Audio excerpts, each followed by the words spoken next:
Hi, my name is Philip. I'm one of the lecturers at 9.09. In this video, we will be continuing our comparison of the IELTS and the OET, this time in terms of the listening subtest. Specifically, we would be comparing them in 5 ways. First, the format of the test. Second, the types of questions you can expect to see. Third, the accents you would be hearing. Fourth, how you're scored. And finally, the policies that determine whether you get marks for how you write down your answers. Let's get started. When it comes to the format of the exam, it's very different. The IELTS and the OET listening tests. The IELTS is a general English test, and there are two versions: general training and academic. And this is reflected in the four sections that are part of the listening subtest. The first two sections present social situations. For example, two friends who are hanging out, talking in a cafe, or perhaps somebody is calling a hotel to book a room. And the last two sections, which are academic in nature, the perhaps you are reserving a study room in a library, or you are listening to a lecture on veganism. You see that there is going to be an increase in difficulty as one progresses through these four sections. The first two are easy, relatively, and the last two are hard. In addition, the number of people who one can hear speaking would vary as well. In section 1, it would be a dialogue. Section 2, a monologue. Section 3, a dialogue, where a minimum of two, possibly more people would be part of the conversation. And finally, section 4, it would be a monologue again. On the other hand, for the OET, it's totally different. There are three sections here, A, B, and C. The first section, there would be two consultations, wherein a healthcare professional is performing a history on a patient, figuring out treatments that have been done, getting information about them, etc. Section B is all about workplace extracts. These are situations that one can expect while performing duty. And there are three situations that would be possible. Either a healthcare professional is speaking with a layperson, a healthcare professional is speaking to a fellow healthcare professional, or a healthcare professional would be speaking on his own. And there would be 6 of these extracts. Finally, part C, the most difficult part. This would be two long talks, either an interview where a healthcare professional will be asked questions, or a presentation where a healthcare professional will be speaking on his own. In either case, the topic here would be one that is of general interest and is accessible to all the 12 professions that OET is good for. One important difference between the IELTS and the OET is that in the paper-based version of the IELTS, one is given 10 whole minutes to transfer one's answers from the questionnaire to the answer sheets. And this is something that doesn't happen in the OET as well as in the IELTS computer-based test, because in those exams, as the candidate writes down the answers on the questionnaire, that would be good enough. But in the IELTS paper-based test, there is an answer sheet where candidates must write down their answers. And because it would be not a good idea for candidates to, while after looking at the questionnaire, while listening at the audio, forcing themselves to look at the answer sheets in order to write down their answers in the middle of the audio while the audio is playing, and then returning to the questionnaire, that shift in attention, that may put candidates at a deep disadvantage. And that's why the IELTS provides time for candidates to do the transferring after the audio is no longer playing. So very different, these exams, but some things they have in common. First of all candidates would be given time to check their answers after the audio is played. In addition, there would always be time for the candidate to read the questions in advance before the audio is played, so that no one is caught off guard, no one is surprised by what information is being asked for the audio. And finally, the promise for both exams is that there would always be keywords in the questions. that have a partner that correspond to keywords in the audio as well. So there's going to be a match between the keywords in the question and the keywords in the audio. And this is how candidates can know what the answer is, because this match lets them know which parts of the audio to pay attention to. They serve as anchors for candidates so that they're not lost in the wave of English and language that they would be hearing. Now, the IELTS and the OET have question types that they have in common. Form completion, wherein the candidate writes down the word that was heard, and multiple choice.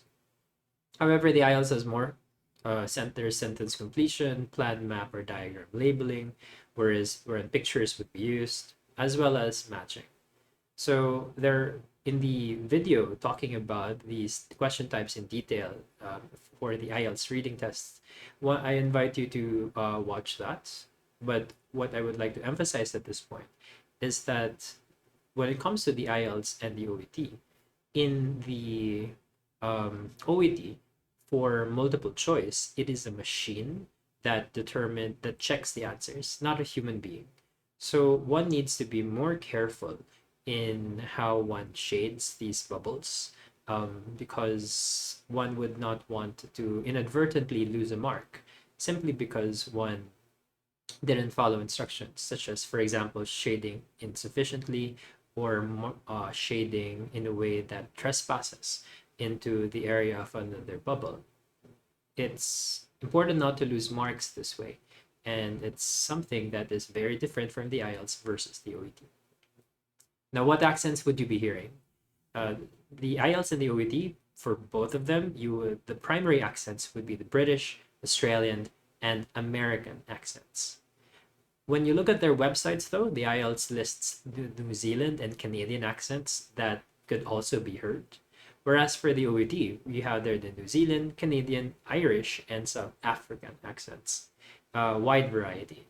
At the same time, though, despite the different accents, they're meant to be clear versions of these accents so that people are not unnecessarily disadvantaged because of this.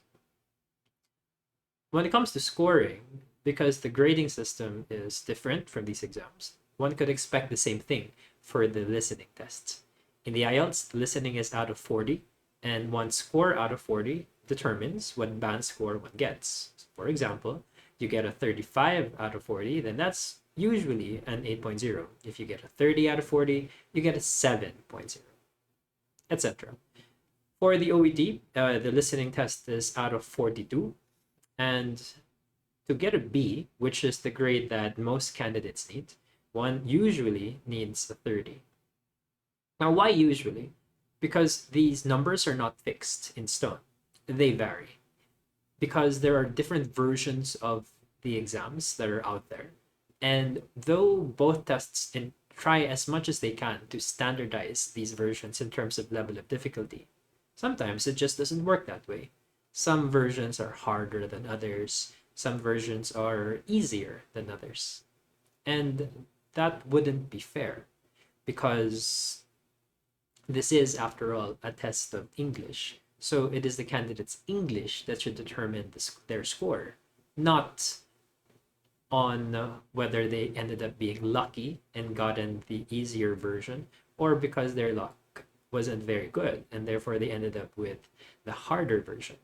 So in order to help ensure a level playing field so that everyone is on equal footing, both the IELTS and the OET adjust these equivalencies depending on how hard the version of the exam is. So specifically, for example, in the OET, normal level of difficulty to get a B, one needs a 30. But if it's harder than usual, then maybe you need just a 29 or a 28 to get a B. If it's easier than usual, you may need to get a 31 or a 32. So there are measures in place to help control for variance, to help ensure that no candidate is unfairly advantaged or disadvantaged, no matter where in the world one takes the test, and no matter when one takes the test. When it comes to whether you get full marks for your answers. There are some policies that the IELTS and the OET share in common. First is that all caps is fine. Some people, in their everyday lives, they write this way, and neither exam wants these people to be disadvantaged because of that, nor because if these exams force them to write in a way that they're not used to, then that would slow them down and making them lose marks. So all caps is fine. For both exams, it's important to write what you hear. Don't paraphrase, for example. Don't abbreviate if an abbreviation is not provided. Please follow the grammar. And also, for both exams, please do not include words that are already in the question. If you hear a word that is already in the question and then you write it down, then that was not meant to be an answer, but rather a hint. It was the partner of the keyword in your question that you can find in the audio. So this is something that you can check and that you should check after the audio is played, so that you do not lose marks because of it. However, there are differences. For the IELTS, definitely no allowance for spelling mistakes, wrong spelling wrong. However, for the OET, some allowance is provided to you. There are common words wherein one must not make mistakes, such as, for example, pneumonia, paracetamol, tuberculosis, etc. However, there are more uncommon words, such as the names of some medications or procedures, where some variants could be accepted. For example, penicillin is spelled with 2 L's, but if the candidate spells it with only 1 L, well, the word still looks like the original, the meaning is not compromised, so maybe the candidate can still get marks for that. Similarly, for the IELTS, there is no allowance for grammar errors. Wrong grammar, wrong. For the OET, though, some allowance is provided. For example, if I say Philip plays basketball, that's the correct answer. And then the candidate writes Philip plays versus play. Philip plays versus Philip play. They're grammatically different, but the meaning is not compromised. So that would probably still get marks. Compare that, though, with there is pain in the elbow versus there is pain in the elbows. There's a world of clinical difference between elbow and elbows. So they're not interchangeable and would definitely compromise meaning. So that would result in not getting marks for that answer. So it depends. For the IELTS, when one has to write down the answer, the word rather, that one hears, it's important for the candidate to check the number of words that are allowed. Write no more than 1 word, write no more than 2 words, write no more than 2 words and a number, things like that. Because if the answer exceeds this, then no marks are allowed. No marks are awarded. For the OET, as mentioned earlier, please shade the bubbles appropriately. For parts B and C, which are multiple choice, for the paper-based test, one must use a pencil to completely shade the bubbles for the answer. If the mark is insufficient, then maybe the candidate would not get the grades. If stray marks confuse the computer such that there appear to be marks for multiple bubbles, then the computer would think that you have 2 answers for the same number, which means that you lose marks. So be careful when you shade the bubbles when it comes to the OET. Hopefully these pointers would allow you to make a more informed choice of which exam is better suited for you, at least in terms of the listening subtests. I'll see you in future videos.